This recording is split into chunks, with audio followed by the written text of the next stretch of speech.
So again, Demo, really delighted to have you here on the podcast today. Really looking forward to exploring this conversation with you. And so thank you very much for making the time for this. Thank you for having me. I'm really looking forward to this. Maybe you can explain a little bit yourself, the journey that you've been on and what's been happening for you since 2021. So I became a Buddhist in 1996, and then we fast forward to 2021, I was diagnosed with multiple sclerosis, or MS. So that's an autoimmune disease that affects the central nervous system. So it affects the brain and the spinal cord and the optic nerves. And so, yeah, it's been an interesting journey to kind of integrate my Buddhist training and practice into having a chronic disease and kind of seeing how to apply what I've practiced before to something that's foreign to me, having like a long-term health issue. So when I first got diagnosed, I wrote my teacher, Geshe Kelsang, to just tell him, and he gave me some advice or some encouragement. It was just very simple. It was just like 2 lines. He said, please do not worry, you will be okay. Right? That was all it was. Which actually, to be honest, I was really relieved, because at that time, I think, I really wasn't capable of taking on board any kind of lengthy advice. Like if I've been given like, okay, do this meditation or, emphasize this practice, I don't think I had that kind of bandwidth at that moment. So for me, it was just very simple. And so it was easy for me to remember. And so that kind of became the catalyst for sort of how I processed, especially the early days of the illness. And I would say even to this day, I'm still kind of reflecting a lot on, what it means to not worry and what it means to like be okay, right? Because I had different ideas about that at the start, but I think over time it's been a really powerful practice for me.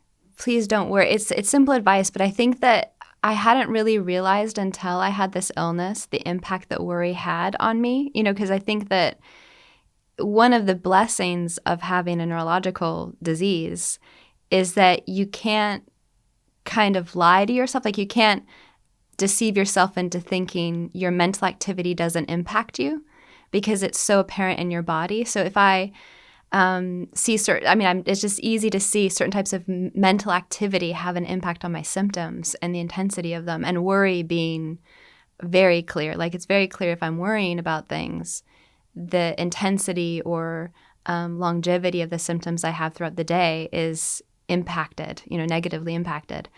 So I think that I hadn't really realized that fully until I started to, see with a chronic illness how my mind impacts my body. And then it became very important and significant, that idea of worrying, that worry wasn't my friend at all. But at the same time, it's something very easy to worry about. There's so much that I could worry about with respect to this illness. Like on a daily basis, the symptoms change a lot. And so I can kind of think, okay, these are the symptoms I'm managing as I kind of go out into the day. And then a few minutes later, it completely changes. And it's easy to have that experience and start to think, well, there's so much to worry about if you don't know, you're not certain what the symptoms are going to be. And then you start to find that it impacts your willingness to do things. I think this is a very big issue for people with a chronic illness, is the worry you have around what symptoms might happen actually starts to stop you doing things that maybe you're still capable of doing, but the worry prevents it. And so I think that, it would be natural to worry about those things, but I could see how it wasn't helping me.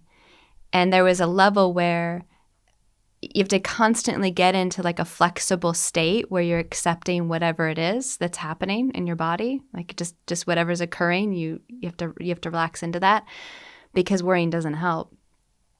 I think for me personally, and I'm sure for a lot of people with any kind of serious physical condition, it's also easy to worry about the future. It's so uncertain, the future. And if I focus on that uncertainty in a worrying way, it doesn't make it any easier, right? So it's easy to like look at my current life and have that sense of, I don't know what's going to happen in the future. Like at the minute, I've lived in Buddhist communities for many years. I get to travel to different temples and enjoy teachings. It's been a big part of my spiritual life. And you have that kind of awareness that I don't know how much longer I'll be able to do those things. And so if I focus a lot on that uncertainty in a worrying way, it doesn't help me. right? It doesn't help me at all. In fact, it makes everything worse. But I think that one of the things I've also started to realize is that it's not that the MS created the uncertainty, because I think that I'm just more aware of that uncertainty because of the MS, but it was always there. Like it was not that there was ever a time where my future was certain, or anyone's future is certain. It's not just specific to me. It's in this disease, it's everybody's situation. And I think that's something that, Buddha taught a lot about the truth of uncertainty, but I think I've gotten much more of a heartfelt experience of that. But one of the things I've noticed is if I worry about uncertainty, it doesn't create a different outcome. Because I think that's the thing, is I think we think worrying does something. And it's very clear when you're worrying about the aspects of an illness, it doesn't change anything. It doesn't create a different outcome. It doesn't accomplish anything. And so I think what I've started to realize is that one of the methods to, in a sense, like Americans love this phrase, live their best life, right? One of the best ways to live my best life is to really take on board the advice I was given and to please not worry about the day and if it's going to change and ebb and flow, not worry about the future so much. And I know that's easier said than done, but I do believe that that is having a very positive impact on my life, to really try and watch and be vigilant about how much I'm worrying.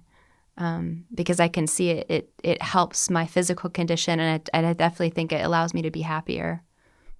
Yeah, I think it's an interesting kind of almost instinctive reaction from you in that situation, because obviously you've been training for a very long time in these practices, and your instinct seems to be to turn in and say, okay, the real problem here isn't what's happening simply in my body. That's obviously a problem and I need to deal with that. But actually what I really need to do is work with this inner problem, what's going on in my mind. And in books like, say, How to Solve Our Human Problems, where Geshe Kelsing talks about when we learn to accept something, the real problem goes away.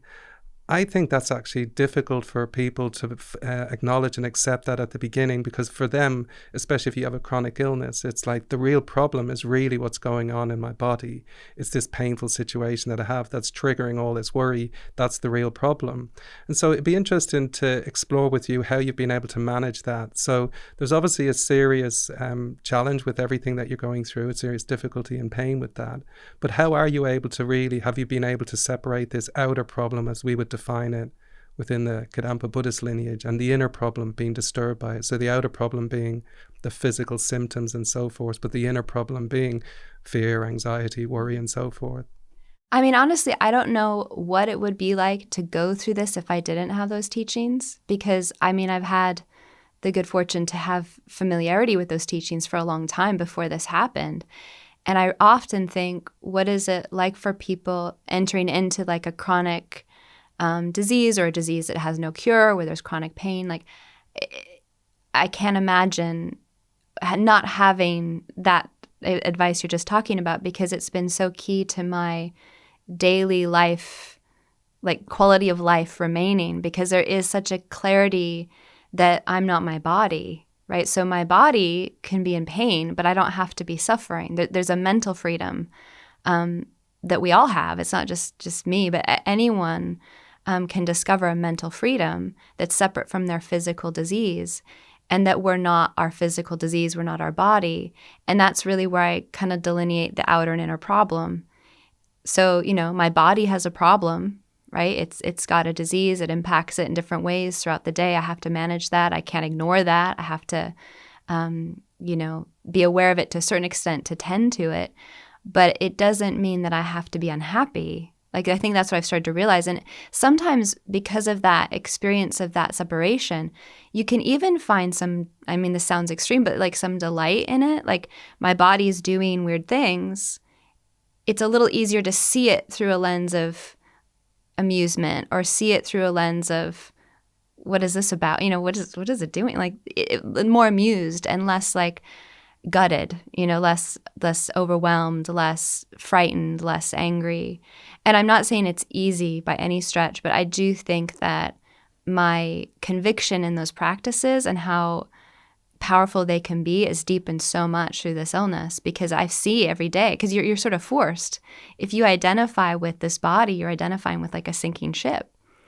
And so if you're identifying more with who you are mentally as a person, then there's a lot of freedom to have your body do what it's doing and accept that, work within it, but then mentally be more relaxed. And it really does make a difference to stay relaxed. The more peaceful and relaxed you are, when you have a disease of the nervous system, anything you do that stimulates your nervous system in a negative way intensifies the symptoms. So the more you can kind of find a mental place to relax or be at peace, the easier the symptoms are. What really moved me the other night when I was chatting to you was this story of how you were diagnosed with MS and how that, in a sense, through your own pain and your own difficulty, you were still able to bring some sense of peace to the situation.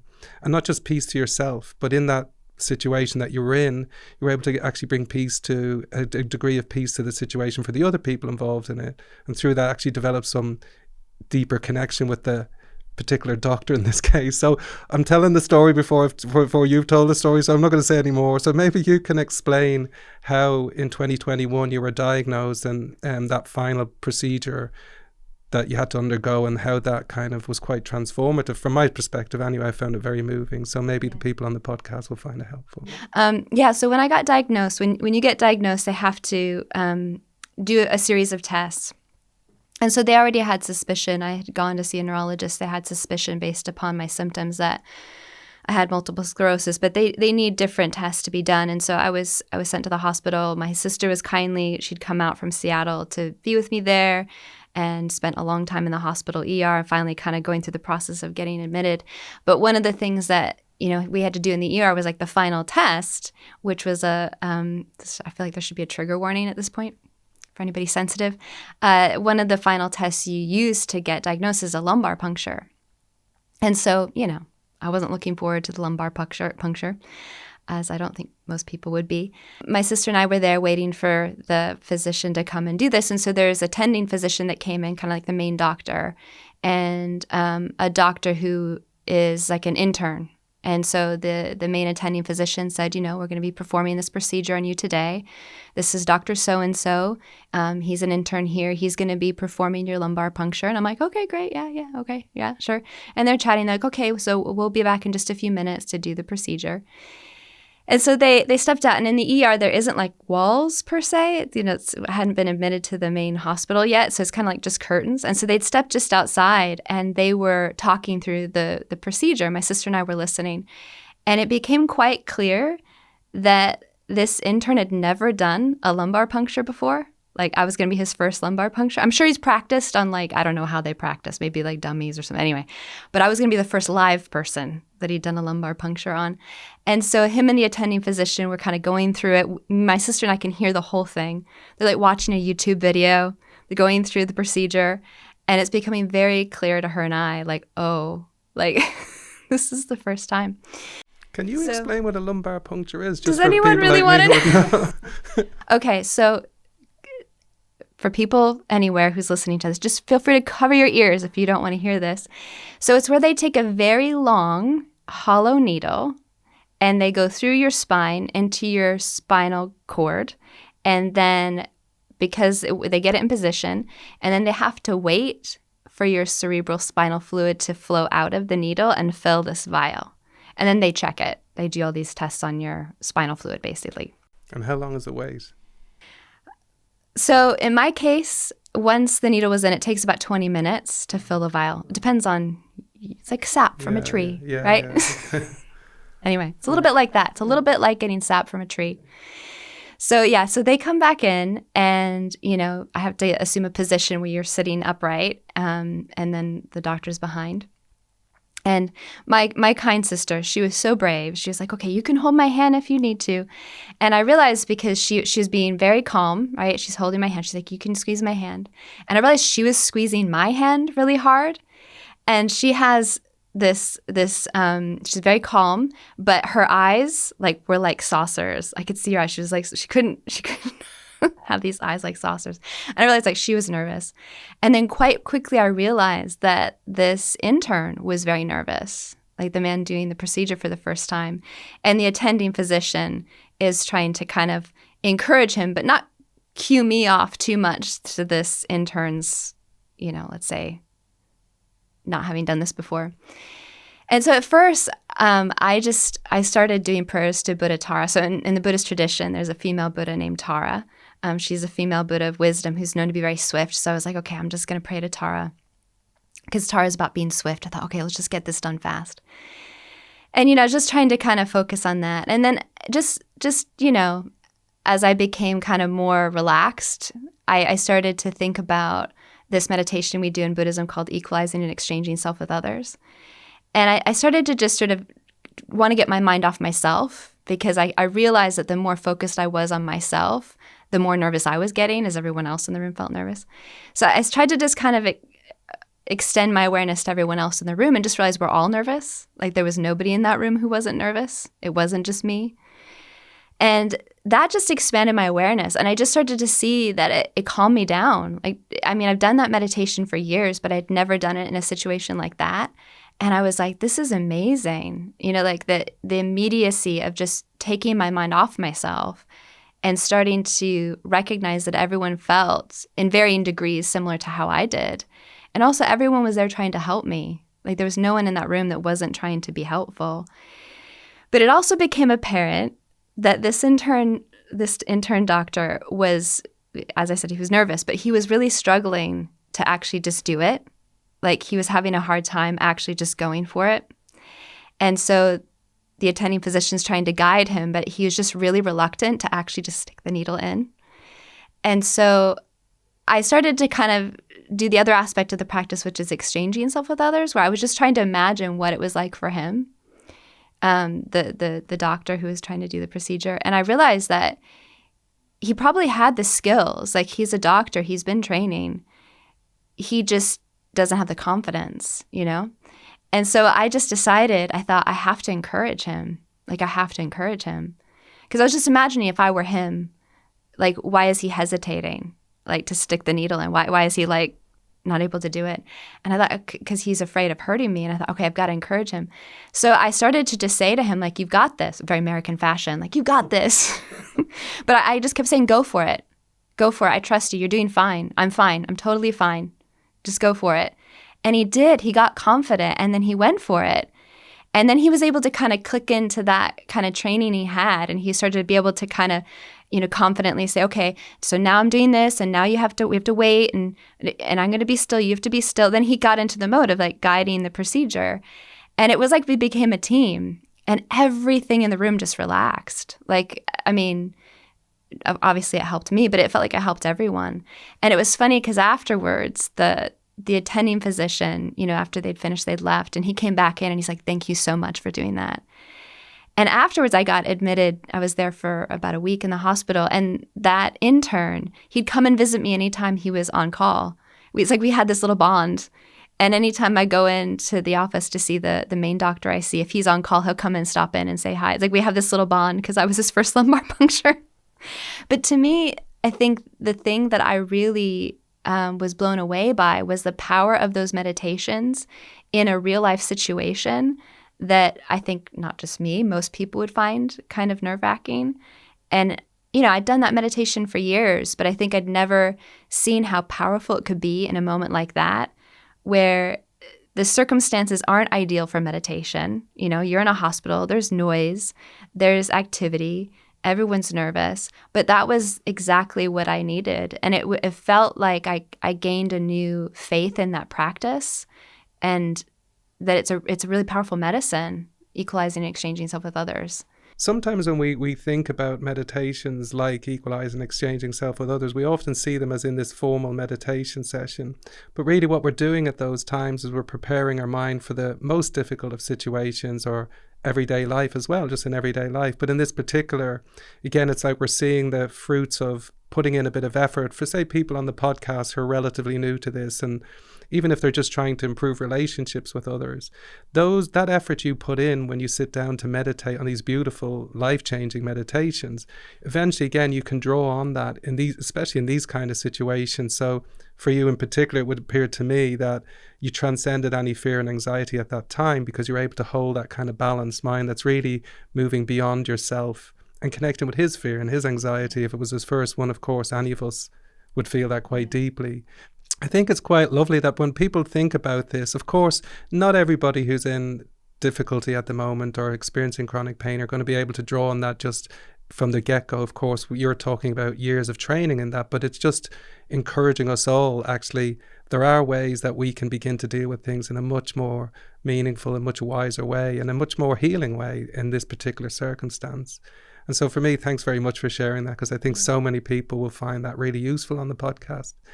I guess the other aspect that I'd really love to explore with you, and it was the bit that for me was the most, I had to reflect on this quite deeply myself after I chatted with you the other night, was the second bit of advice from Geshe Kelsang, you'll be okay.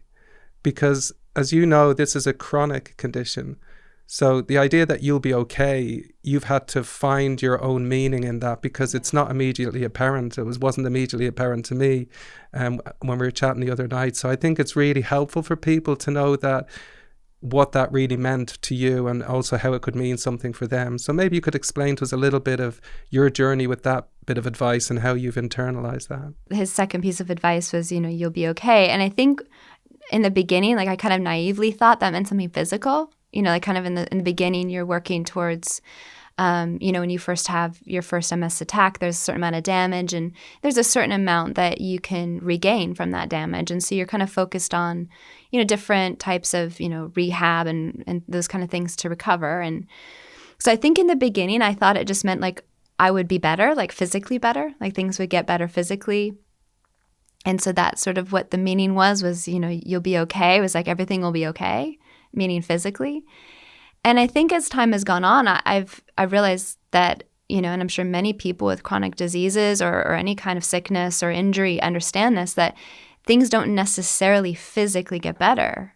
And I can say in my case, I don't feel that things have gotten physically better. Like they've gotten probably physically worse. Each year's harder.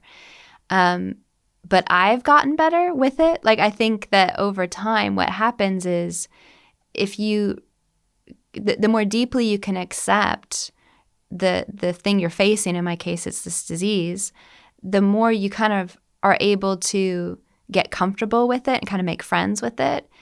And you get stronger over time. And then as you get stronger, it feels easier. So it might be that things are the same physically or worse, but it doesn't feel like such a burden. So I always think of this analogy of like if you think about like a muscle not being very strong and you're trying to kind of hold something up, like say with your bicep or something, and you're trying to hold it up for a long time, if that muscle's weak, it will feel heavy. The weight of whatever you're carrying will feel heavy relatively quickly. It'll become too hard to sort of hold. But if that muscle gets stronger, you can pick up that same weight and hold it comfortably for a long period of time.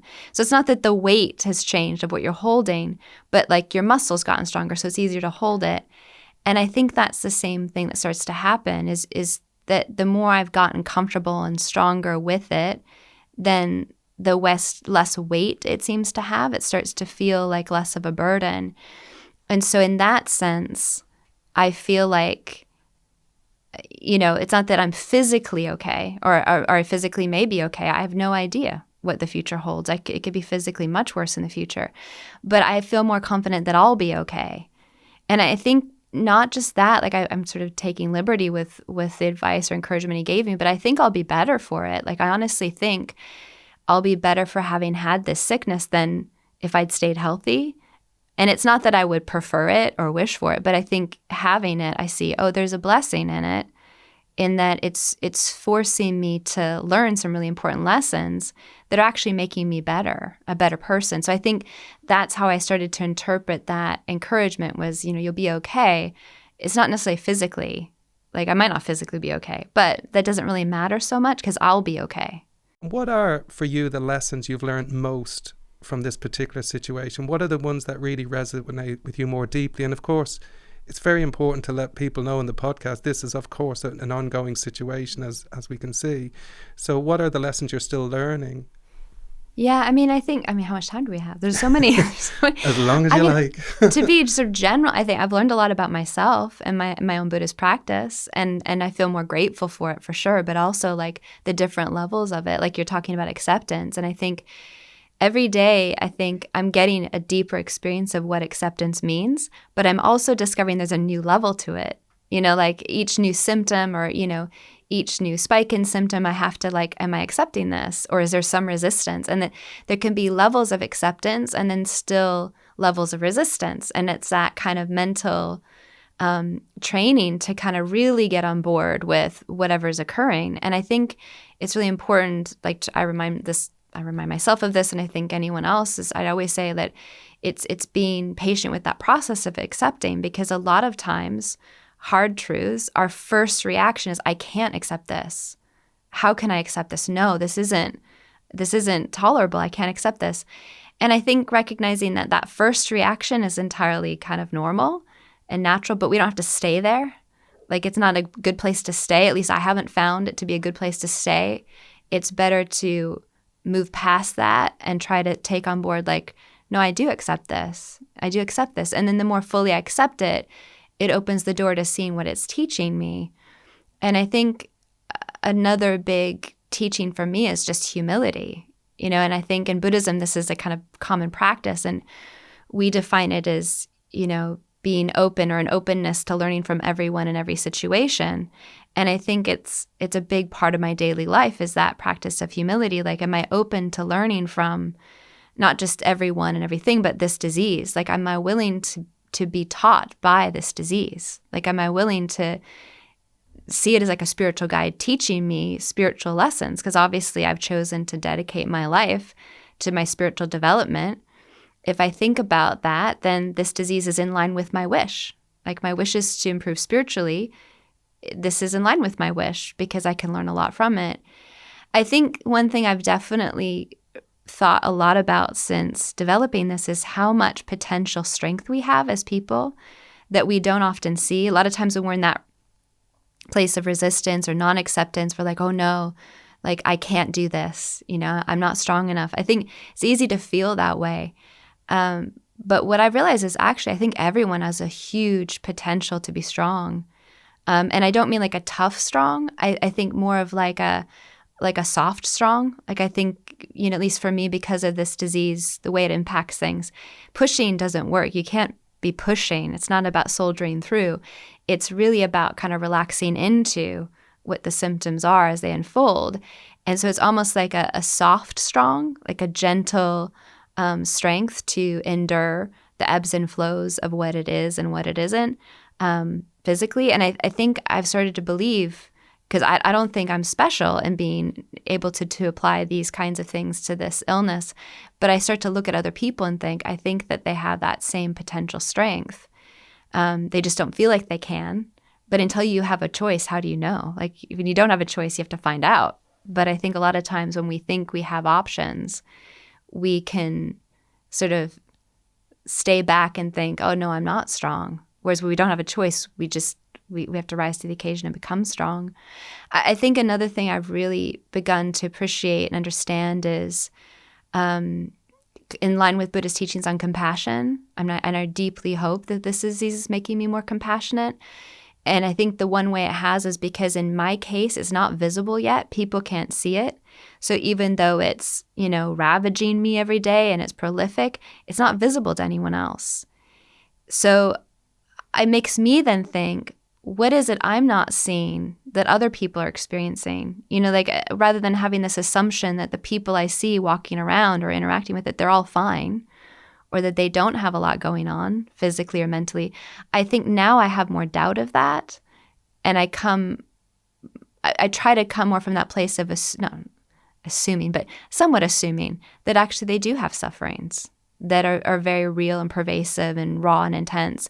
And so hopefully that makes me more gentle in my way of relating to people. And hopefully it's making my compassion more authentic, which is, again, kind of one of the core goals of our spiritual practice in Buddhism, is to become more compassionate. So I think those are some key things I've found like really helpful. What is it you hope that people will take from this story? Because it is quite a moving story in many ways, but also it's, as you can see with the way you're talking about it, for you it's just this ongoing journey of me trying to explore this. And what do you hope people will take away? That accepting something doesn't mean we're saying it's great, right? Like, I can say wholeheartedly, MS is a horrible disease. It's terrible. I would wish it upon no one. It's awful. But I can also at the same time say, I'm really grateful I've had it. I'm really grateful I've had it. I've learned so much from it. And I hope I continue to feel that way about it. But it's almost like those two things can be true. It can be true that something's terrible, and it equally can be true that it's beneficial, or that we can feel a gratitude for having had experience of it because of what it's giving rise to within us. So I think a lot of times people feel like it's either or.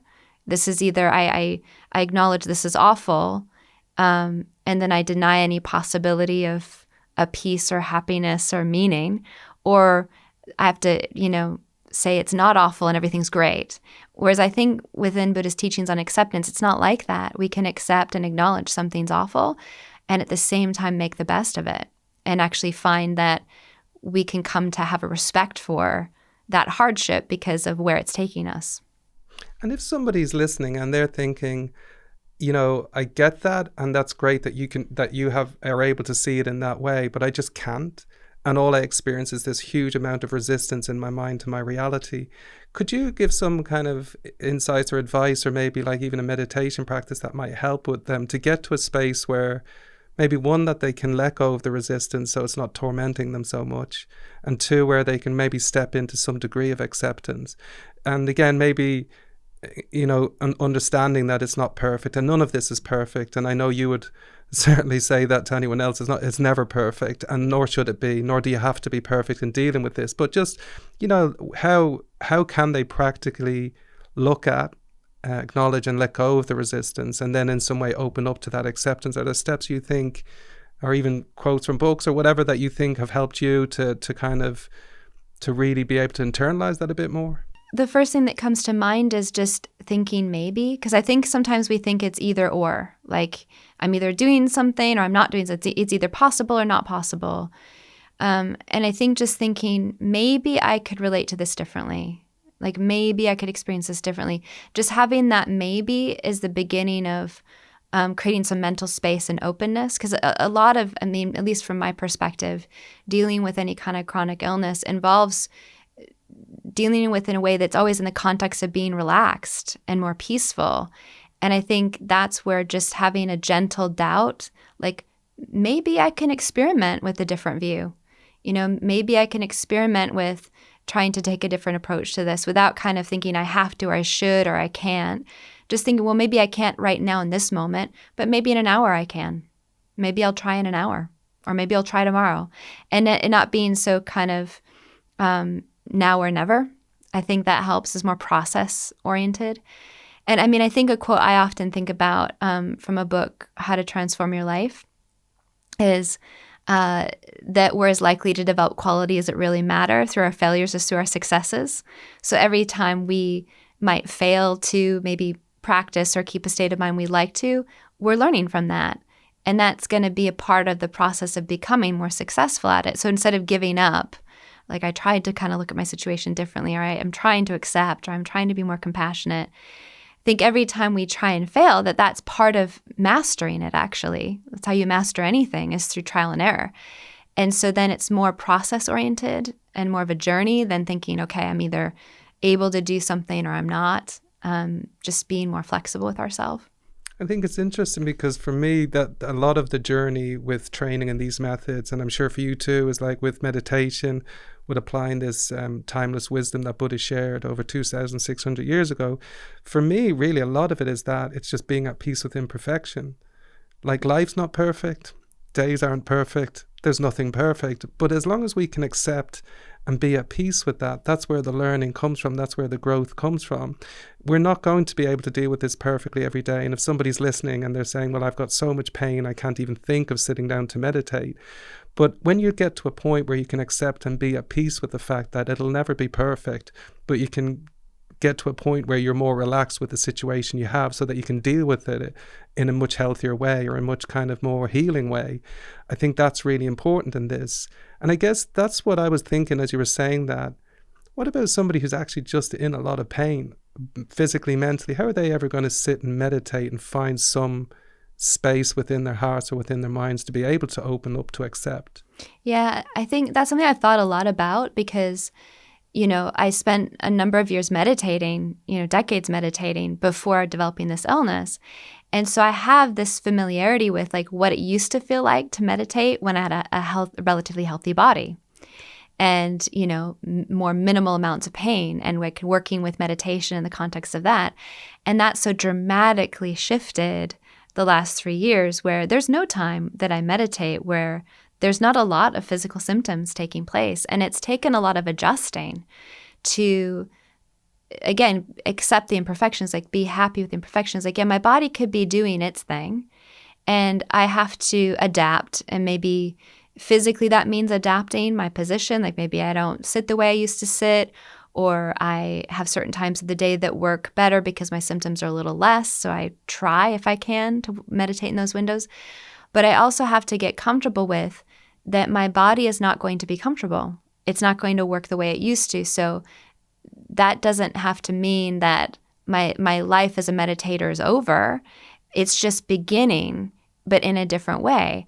And like I kind of said at the beginning, I've started to really see the connection between my mind and my body more directly. And so I can see the value of meditation in the moment so much more, because if I can find a peaceful state of mind, and especially if I can develop more altruistic intentions in meditation, I feel it reducing my physical pain and symptoms. But I think that we have to be patient with that process, is to get to the point where we're willing to sit through or, be in a less ideal circumstance physically with, physical pain and symptoms, to still endeavor to meditate. It takes some time. But I know for me, my body feels nothing like it did the years I meditated before. So I've had to kind of get to know a new body and then accept meditating with different physical limitations, and definitely being one of the big factors being a lot of pain. But I do find that the more I endeavor to do that, the more I do see that separation, that my body can be doing its thing. And if I'm occupying my mind in a meditation, it can actually reduce my pain dramatically. And then that makes me more motivated to keep meditating. That I see that now as part of my, not just my spiritual life, but part of my like healthy lifestyle, like part of what I'm doing for my body too. Often the interpretation we have of acceptance, it can be sort of like resignation. I'm resigned to my fate. I have this chronic pain. I'm just going to have to put up with it. That really isn't acceptance, though. It's this kind of front foot positive. I fully and wholeheartedly embrace this. And that's not easy by any stretch of the imagination for anyone. But it's when in your heart you feel that 100% acceptance of the situation you're in. It's where the peace comes from. And even for those who maybe are thinking, well, I can't meditate in the position I'm in at the moment, all that advice you've given on acceptance and how to work with it, we could at least start there. Again, not going to be perfect, but we can at some level, just in our heart, try open up fully to accepting this. And it's like making sure the acceptance that we're trying to work with is embracing the whole situation. You're not leaving anything out that, well, if this gets better, if that got better, then I'll be able to accept it. No, I just accept it as it is. A bit like you were saying earlier on. Yeah. I think the other thing that I've noticed is that we don't often know how a meditation is going to have an impact on us later, because we might not think a meditation's going well, but actually discover that later in the day or later in the week that actually that meditation, it went deeper than we thought it did. And we might notice that in situations we find ourselves in, and that we're just less disturbed or less easily triggered or provoked. We're less, we're finding it less difficult to be relaxed or happy, or find some meaning in what we're doing, or find some ability to enjoy circumstances or things. Like, we don't necessarily always see in the moment we're meditating the impact it's having.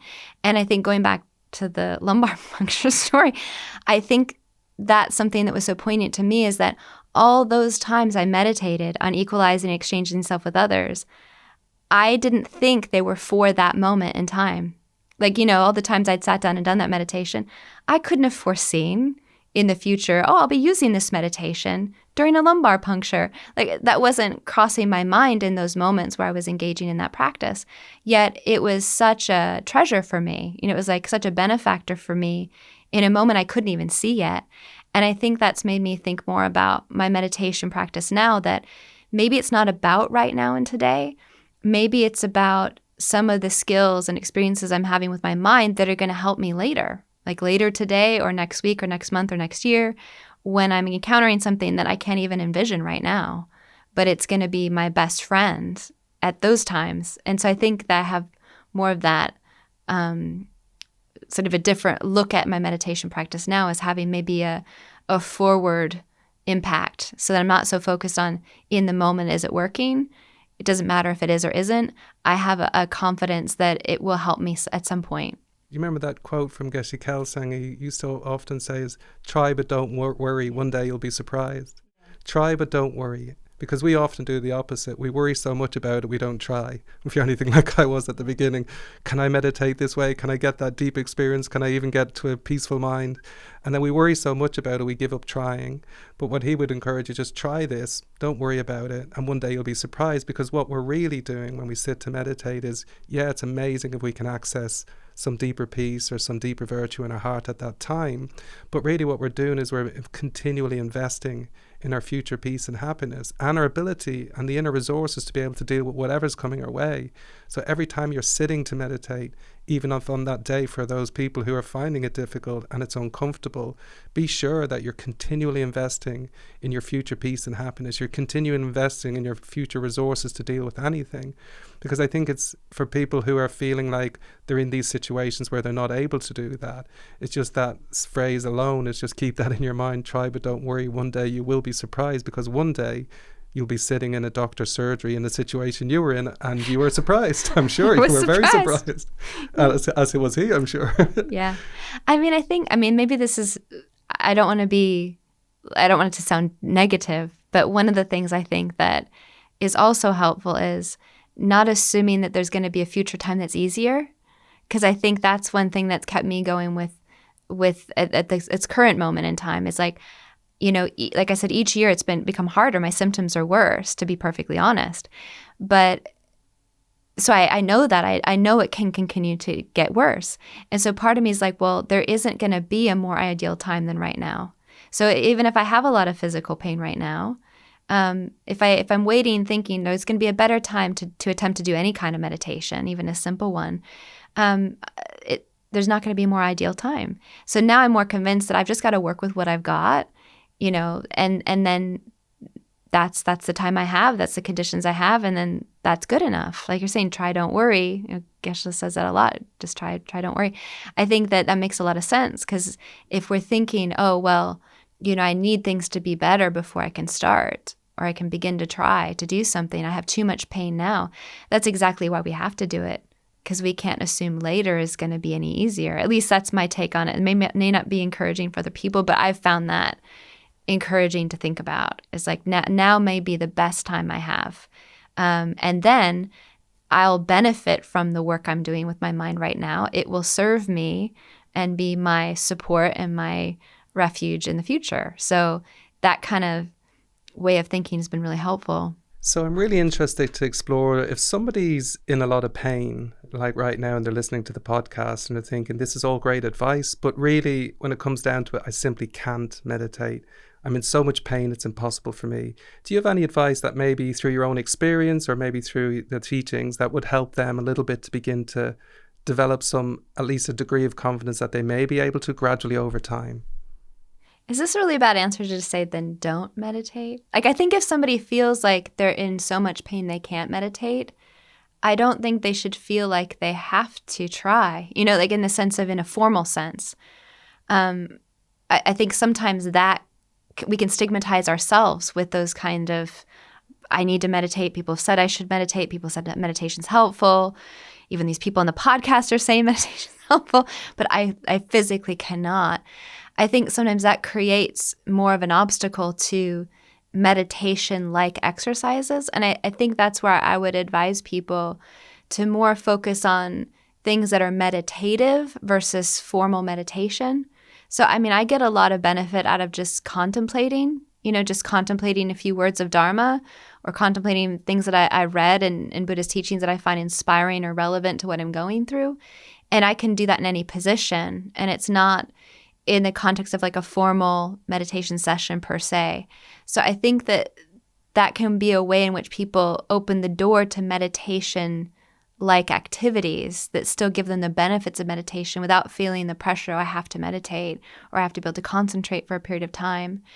And then maybe that's what opens the door. Like if there's some success in building into our way of life meditation-like activities that are further helping enhance our mind and our peace of mind, then I would say when opportunities to do more formal meditation arise that suit our circumstances physically and environmentally, then we'll take them. But maybe to start with, if we feel like I just can't, then we don't push that. We don't push against that. I think it's really beautiful that, because I think often, and I've had this myself in the center where I teach, when people come in and they say, look, I'm just not in that space right now. I've got so many things going on in my life. I'm struggling with this, I'm struggling with that. The idea of just even sitting down by myself quietly for even 5 minutes, 10 minutes is just off the table. And so I would often encourage them, is just, especially in this, in fact, when I was researching for this interview this morning, I was just reading a bit of How to Solve Our Human Problems. And it's almost like much of what we've been talking about today is all in that book. It's all there, like all of this ability to accept and work with difficulties without causing unhappiness to arise and so forth. It's all there. And often I will say that to somebody. I'll say, just take that book and just read no more than a paragraph at a time, and then pause and just reflect on it gently. And that's enough. If that's all you can do, you're, in a sense, you're contemplating anyways. One of the aspects of meditation, we'll explore that in other podcasts, but you're contemplating, and at some level in your heart, if it's touching you, there's some level of kind of focus on that. And so when people feel I absolutely can't do anything, this lineage gives you access to everything you need, really, and in different ways you can use it. If you learn a mantra like of Avalokiteshvara or Tara mantra, you can recite it gently in your heart without feeling I have to sit down in formal meditation. But you could just be reading that, like a paragraph of that, when you wake up in the morning quietly, reflecting on it in your heart. And that, if it touches your heart, it's going to help you. And as you were saying, it's like often with meditation, it's when it's later in the day or later in the week that wisdom, when it touches your heart, is then more available to you. So I think it's important that people can see there's many different things you can do and many different ways you can approach it. Yeah. But I guess what's also interesting to me is, how have you dealt with, obviously, so you've gone through this period in your life, and how are you dealing with the pain that you're experiencing, and how are you using meditation, or how are you meditating at the moment when it's been quite a change for you in that way?